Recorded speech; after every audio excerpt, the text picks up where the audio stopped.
Good morning and welcome back to Book Talks with Miss Thomas. I'm Miss Thomas and I upload videos on Wednesdays, and I have my friend Truffles with me today. That's Truffles. She likes to upload on Sundays. So today I'm going to do something a little bit different than what I usually do. If you're looking for a recommendation for a good book, you might want to check out some of my other channels. I did start this channel to motivate my students to read, and that's really what most of my videos are about. But today, I just thought I'd try something a little different. I find myself with the very rare, beautiful occasion of having the day to myself, nothing to do. My youngest had to go to the orthodontist, and my oldest, I have such good kids. My oldest said, I'll take him. You know, there's a comic store I wanted to check out while we were in that area. And then I gave him money. I said, go Chinese, have some lunch, you know. So they're off having a great time, which means that I am here by myself, except with Truffles. Truffles, look at how comfy she looks. Isn't she cute? So here I am, just me and my coffee. It's not even a get ready with me because I don't want to be bothered with makeup today or anything. So I apologize for those of you who are probably thinking, put on your face. This is just a really laid back video. So what I'm going to do with my free time, the first thing I love to do every summer, and I mean, it's like a special occasion for me. I saw the planners at Marshall's, and I love the planners at Marshall's. It's got to be from Marshall's for some reason. Home Goods sometimes has the same ones, but they were down to like 2. So I bought one for me and my very dear friend Laura, who's also a teacher. And I wanted us to have matching planners, even though we're in completely different counties. So I bought her this planner too. It says, he makes everything beautiful in his time, which is Ecclesiastes 3:11. I thought that was a good one because, you know, it's been such a rough year, and I'm still clinging to the idea that there's going to be beauty at the end of all this. We're going to look back and we're going to go, wow, that really cool thing happened because of COVID or because of the pandemic. This blessing occurred. So I thought this was an appropriate planner for myself and my friend Laura. And what I like to do in the summer, because I'm gearing up for the school year and thinking about all the fun things I'm going to do during the school year, I like to put stickers on my planner. So I went through, you can buy planner stickers, but that's too boring. I went through and I just bought, I've had these stickers for years because every year I do this. I used to have a thing for a little Susie Zoo. I don't know if they even still have Susie Zoo, but I stick those stickers on my planner. And then I have these Hallmark stickers. Well, these aren't they're Hallmark, that you would put on envelopes way back when we used to mail. I remember life before the internet. I still have stickers. And then I have these dinosaur stickers because, you know, I have boys, and so I used to put dinosaur stickers everywhere in their scrapbook. And then these for December, these cute little, you know, polar bear stickers with the holly leaves, and then hearts and flags. And I buy these at Michael's, and even though I teach high school, I used to once in a while stick these on papers, but because we've gone digital, I haven't done that as much. But I would get these at Michael's for $1, and they're just silly little stickers, and you'd be surprised, even high school stickers enjoy a student once in a while. Figure that one out. You know what I mean. So that's my first fun thing I'm going to do today. I've got the day to myself. I'm going to go through my planner. The other thing I wanted to talk to you about 4 minutes in, like I say, if you're looking for a good video to talk about what to read, this isn't the place. This is a all about me kind of video. So the other thing I want to talk about is what exactly do I read when I'm not booktubing?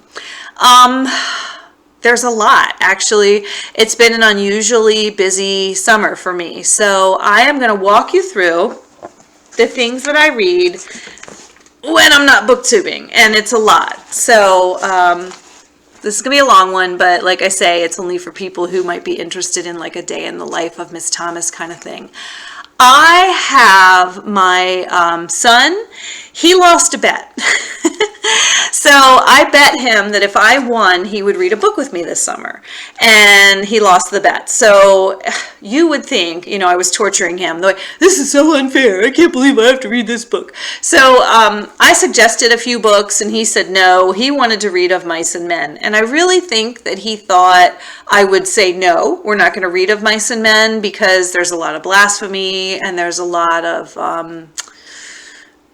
upsetting language, and I don't know what Steinbeck's deal was with women, but the one woman in the book doesn't get a name even. She's a real piece of work. So I did, though. I love that book, and my husband loves that book, Of Mice and Men by John Steinbeck, but I love it with an understanding that I don't agree with everything in it, and that there are things in it that I don't even care for, things in it that I gloss over because they make me cringe. But at the same time, I still think there's beauty in the book. And so I agreed to it, and I've been very careful not to say anything to him about what I think of the book. I did say, it's a controversial book. John Steinbeck, Of Mice and Men. There are some things in the book that, we're going to discuss after we read it. But first, I want us to read the book. I want you to form your own opinion. And, we're going to really read and discuss and understand the book. And then we're going to talk about some things in the book, things that, I just need to tell you I disagree with. And then we're going to, let you decide for yourself. And I have to say, I feel really strongly about that as both a parent and as a teacher. I feel like, it's important to sort of go through, I see my hair sticking out. It's important to sort of go through the literature, explore the literature, and then, let people grapple with the literature and arrive for themselves what they feel about that literature. This is really a bunny trail, but I remember talking to a friend at church, an elder at my church, and I said, I am so horrified by some of the books that, my students are going to be reading this book, and it's got, violence in it, and it's got some racism in it, and it's got some really horrific things in it, and I feel that it's wrong, to bring that into their world. And the elder man at my church, he looked at me and he said, do you think they don't know what, violence is? I don't want to say words. Do you think they don't know what those things are? And I said, well, of course they know what they are. And he said, do you think they've never, seen racism before? They don't know what that is? And I said, well, of course they know what that is, but I don't want to. And he said, listen to me. You're not bringing it into their world. It's already there. What you're doing is you're giving them a safe place to sift through it and to, discuss it and to deal with it. That's all you're doing. You're giving them a safe place to do that. So I feel that way. I feel that way strongly as both a teacher and as a mother. So we're going to read Of Mice and Men, and we're going to talk about the things in the book. And I'm going to let my son decide for himself what he thinks of John Steinbeck and the views presented in the book. But when I read it, I do have to say, I like my beans with ketchup, George. I'm looking for Curly. Like, I do all the voices and everything. I do love this book, even though there's some things that make me kind of cringe in here. All right, so that's the first thing that I'm reading. Every day, my youngest son and I read 10 pages a day from the novel Of Mice and Men. We take turns. Coming up next, I have a couple of professional developments that I volunteered for this summer. I volunteered. The school's not going to make you do anything during the summer, but you do get paid if you're willing to volunteer. I'm not interested in the money. I have a real desire to learn and read and grow, and it's what I'm very passionate about, and it's why I have this channel, and it's why I teach, and it's something I want to ingrain in my children, is that we're always growing and learning, and we need to read in order to do that. So, the first thing I attended was LETRS training. Now, I'm a high school teacher, and I was worried that this would be a little bit too elementary school. It's not. I really found this to be a very helpful training, and it was 3 modules. I think it was 3 modules. It was quite an intense professional development. It was like a week, all day, like 8 to 3, learning about LETRS training. And you can see, you may have noticed with Of Mice and Men too, why buy bookmarks when there's Post-it notes? So I have sticky notes everywhere, and you can see there's a lot in this book. I have sticky notes all over the place, things that I'm going to use with my teaching, things that I think are going to make me a better teacher. So I have my sticky notes there, and I color coordinated them. So this is module 3, blue sticky notes. Module 2 must not have been as fascinating because I only have a few. 1, 2, 4 sticky notes for module 2, yellow, and then my pink sticky notes for module 1. So these are the challenge of learning to read if you are from ELL, someone who, well, I don't know, this course did, or professional development, it touched on ELL. It also touched on early learners, elementary school learners, the importance of phonics. But it also talked a lot about, you know, being an adult and coming in with English not as your first language. So ELL, English language learner, someone who their first language is not English. And it's just fascinating how it must be for someone who doesn't speak English to learn English and then to have to read English. You know, we take for granted, like, oh, you know, I can speak English, so of course I can read English. Well, no, actually they're different processes. So a lot of it comes down to sound, how it sounds, and then being able to recognize the letters that go with the sounds. And then vowel sounds, don't get me started. English has a lot more vowel sounds than, for example, Spanish, significant amount more vowel sounds. So it was a really fascinating course, and one that I do think will make me a better teacher. These are some papers that go with it. So it's not just reading, there's all kinds of writing. There's, you know, tons of writing. So in addition to that, I'm taking grad school. There's a graduate course I'm taking, and it's just coincidentally, I'm in a cohort, so I go to the course that I'm assigned to do. You know, coincidentally, this course is on the English language learner. So here's my textbook for my graduate thing. It was a big expensive book, so I just rented it from Amazon, and I'm a little concerned how that's going to work because it's due back shortly before the course ends. So I think I'm going to pay like $10 to keep the book a little bit longer.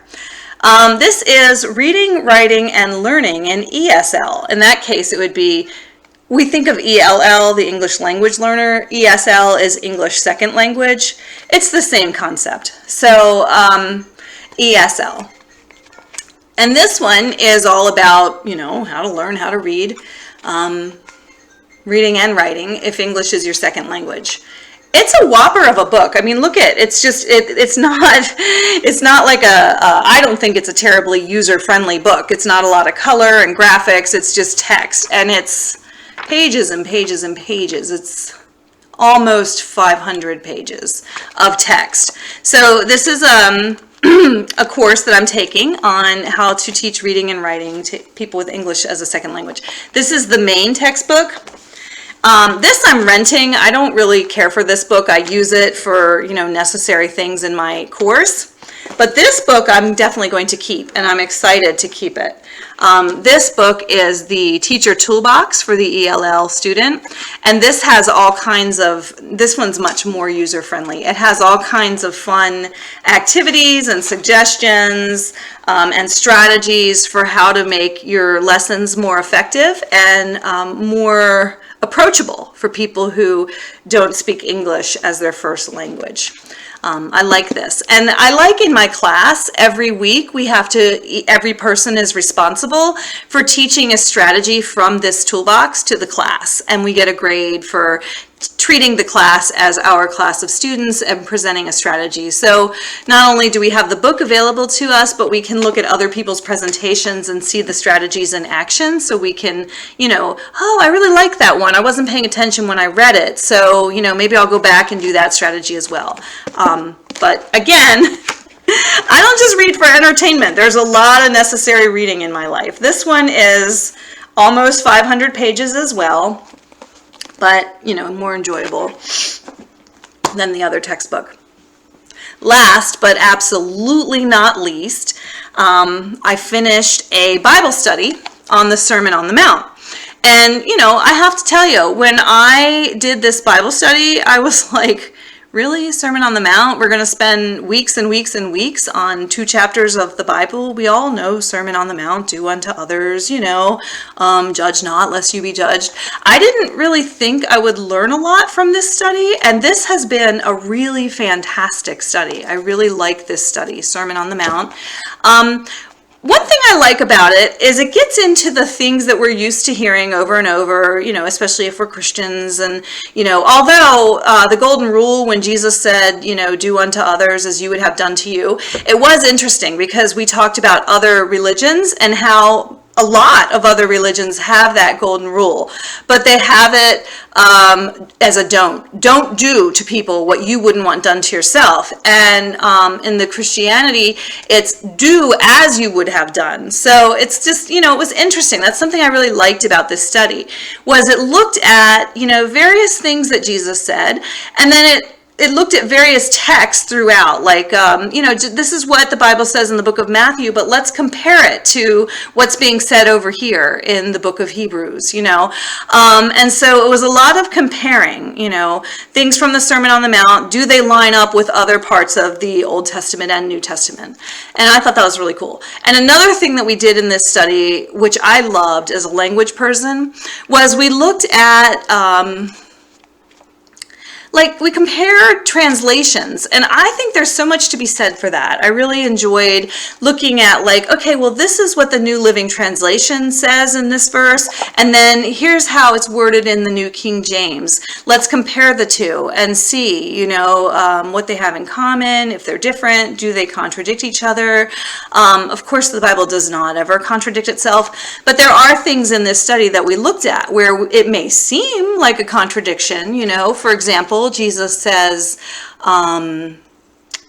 judge not, you know, lest you be judged. But then he says, don't throw your pearls before swine. Well, wouldn't that require a judgment?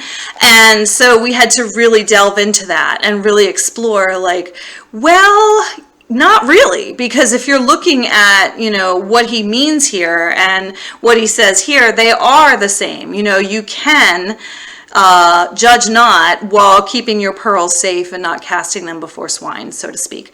And the reason is because most of it is a heart issue. Most of it goes down to what's in your heart, and only God knows really what's in your heart. And so my personal feeling is, as long as I'm okay with me and I'm okay with God, I can live with myself. So I really enjoyed this study. And that's it. Those are the things I'm reading for outside of BookTube. Really quickly, I will touch on this one I'm doing. This one I'm reading for BookTube, Just Mercy, but I'm finding that it's going to be a little bit different than my typical BookTube video. This one is, gosh, it's a really, I don't even want to get into it because once I get started, I'll just go on and on and on, and I'm already almost at 20 minutes. But this book is about a lawyer who tries to bring justice to people who are on death row. And some of the people really did commit the crime, but he's making sure their rights are protected. And other people are innocent, and he wants to, you know, get them off of death row. And I thought I would zip through this book and I would do a book talk on it and, you know, gee, check that off. And I'm reading it and I'm like, wow, this is really important. This is really intense. And so I want to sift through this book very, very slowly. And then I want to talk to some people who are involved in the prison system. And I have one person in mind. I don't want to, like, put them under the bus and everybody, not that anybody watches my channel, but I wouldn't want people to, like, go up to the poor guy and say, oh, I hear you're doing a book talk. I want to talk to somebody in particular and get their insight and see if they will collaborate with me on a book talk on Just Mercy, because that person works in the prisons. So I thought it would be a really interesting book talk. So this is a book that when I'm not reading for entertainment and when I'm not reading for my other goals in life, I'm looking at this book as well and really carefully, thoughtfully, and prayerfully considering how to do a book talk on Just Mercy by Bryan Stevenson. Okay, so that's it for me. What about you, Truff? No, I'm exhausted. I don't have anything left to say. All right. Well, sorry about the no makeup, but I wanted to be real with you guys. This is me for real, a day in my life. I hope you enjoyed. And if you didn't, then I hope you just skip it and go to a video about a book, because that's really what I want. I just want you to read and enjoy reading. But the point of this video is I want you to know that when you're reading for pleasure, those skills you build, they carry on into professional development, into grad school, into Bible study, into reading and writing letters and communicating with the people that you need to communicate with in your life. Because really the thing that matters most is that you're reading. So I'll talk to you guys later.